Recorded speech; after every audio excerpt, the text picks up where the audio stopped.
joke. I think I'm getting a divorce. Ladies and gentlemen, boys and girls, once again, this is your boy, the Mac Real One. And of course, this is blacktalkradio.tv. But more importantly, this is the IMF. That's right, the IMF. That is Iconic Movies and Films. And God damn it, it's 2026. I say God damn it because, as all of you know, 2025 was rough, incredibly rough year. Our whole country is just a total mess, cluster fuck. And again, we need to get it fixed. Now, the reason why it's a clusterfuck, I'm not going to get into, but as you know, I'm sure, when we're talking about invading Greenland, attacking Mexico, attacking Cuba, we're kidnapping people from other countries, and we're doing all kinds of really horrible things. We're rewriting history. We're saying that blacks don't have a say-so and that our history means nothing. Like I said, this country is.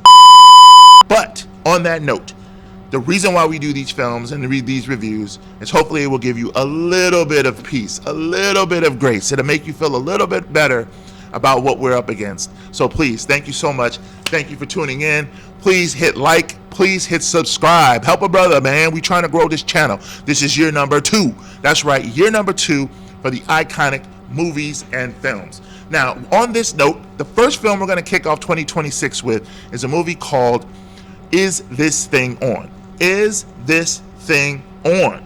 Now, the reason why I like that title so much is I think it's really more of a synonym for your life. Is your life turned on? How do you feel about who you are and who and what you are becoming? You suck. You suck. So this movie, again, was directed by Mr. Bradley Cooper. Now, I'm just going to go on record in saying that I think this brother is incredibly talented. He is actually one of my favorite, not only directors, but actors in the game right now. I mean, for those of you who have seen some of his previous work, for example, A Star is Born, I mean, that film is phenomenal. Like I said, I know it was a remake, but one thing that I think Bradley Cooper does an incredible job of is he knows how to bring out performances in actors to keep it sort of real. But let's break it down in terms of the plot. Now, Will Arnett plays the character Alex Novak. Laura Dern plays his wife, and they have 2 kids. Now, they have a very modern sort of white suburban life, but of course, he's not happy. He's not satisfied. He's probably going through something similar to a midlife crisis, and trust me, I know all about that. But in this process, he's not happy, and neither is she. So they decide to sort of separate their ways and figure it out. Are you gonna be okay? I'm gonna be okay. I'll be okay. During this period of time, Will Arnett discovers the art of stand-up. So let's put your hands together for Alex Novak.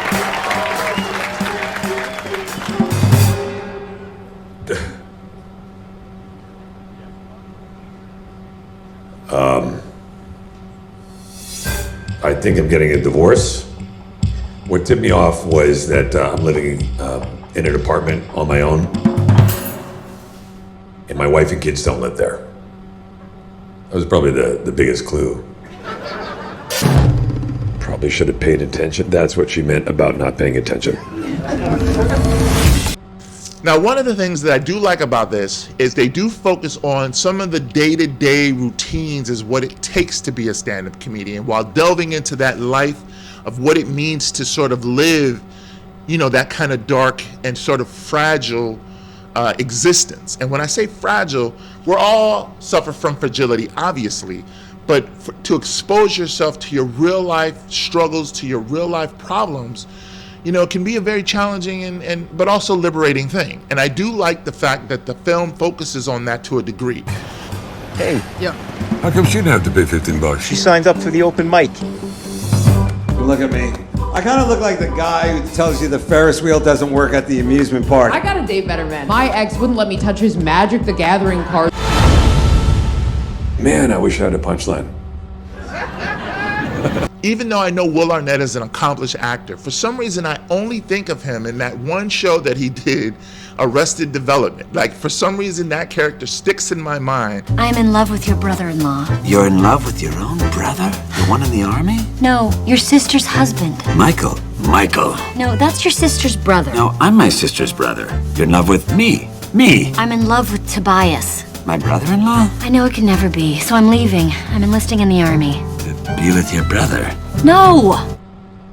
But in this film, I think he does an excellent job as portraying a guy that's kind of going through a midlife crisis, trying to find his way.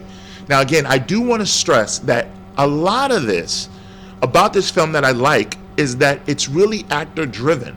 Now, in the age of, your Marvel comics and your big budgets and your Hollywood films and all the rest of it, this is a really centered, grounded sort of film that talks about personal survival, personal struggle.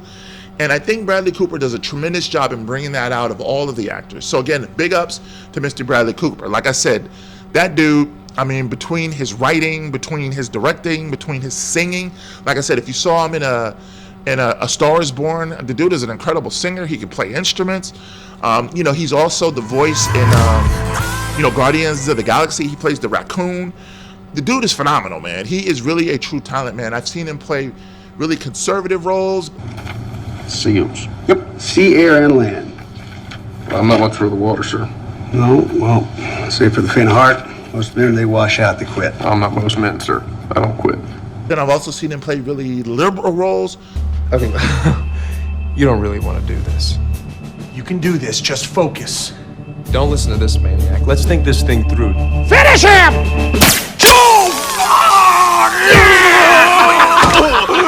Right in the nuts! That was beautiful! One thing that I do want to sort of, not necessarily knock, but I wish they had to spend a little bit more time in the comedy environment. And what I mean by that is I think it was really more of a story about a guy going through a struggle and the comedy was secondary. I wish it kind of could have either flipped and the comedy been the primary thing and his struggle been the secondary thing. Now I know, again, with the title, Is This Thing On? Again, I think it was more driven towards the type of person who is having struggles in their life, and that's sort of the focus of the film, so I don't knock it for that fact. But one thing that I really was looking forward to when I went to go see this film was more dealing with the comedians, the comics, what it means to live and breathe as a comic. Now, shout out to another film that I'm actually going to be doing a more extended review on, which is called Punchline. There's something funny in here. I'm gonna find something funny in here. So. I don't really know what's funny anymore, so if you people could help me out, just laugh anytime that you feel anything funny, just feel. Now, for those of you who might be hip to the game, Punchline came out back in 1988, and it starred Tom Hanks and Sally Fields, and that was a story that dealt with the struggles of being an actual comedian trying to make a living, trying to survive. And I thought it was a really, really good movie. Now, it had some cheese in it, and it wasn't an iconic film in the sense of it being just like some incredible sort of great filmmaking, but it was a really good story that talked about what it means to be a comic and how you're always sort of on the edge. Survival is everything. And a lot of times as an artist, whether you're a comedian, whether you're an actor, a writer, director, man, you're check to check. And I know that's common for everyone, especially today in this economy.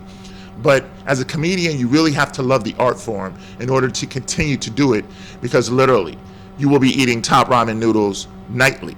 And trust me, I know all about that. Somebody help me! Especially right now. We'll go into that another time. But again, like I said, be on the lookout for that. It's a movie called Punchline. It stars Tom Hanks. Now, back to this film. Like I said, overall, I thought it was an incredibly good film. I enjoyed it a lot. The only knock I had on it is, again, I really wish it had dealt a little bit more with the comedy. But other than that, I thought it was an excellent film, well directed, well acted all the way through. If you get a chance to go check it. In terms of my rating, for 2026, to kick us out the door, I'm going to have to go, as usual, butter on toast. Yes, butter on toast. Maybe with a little bit of honey. You can spread a little bit of honey on it. But I'm definitely going to have to go butter on toast.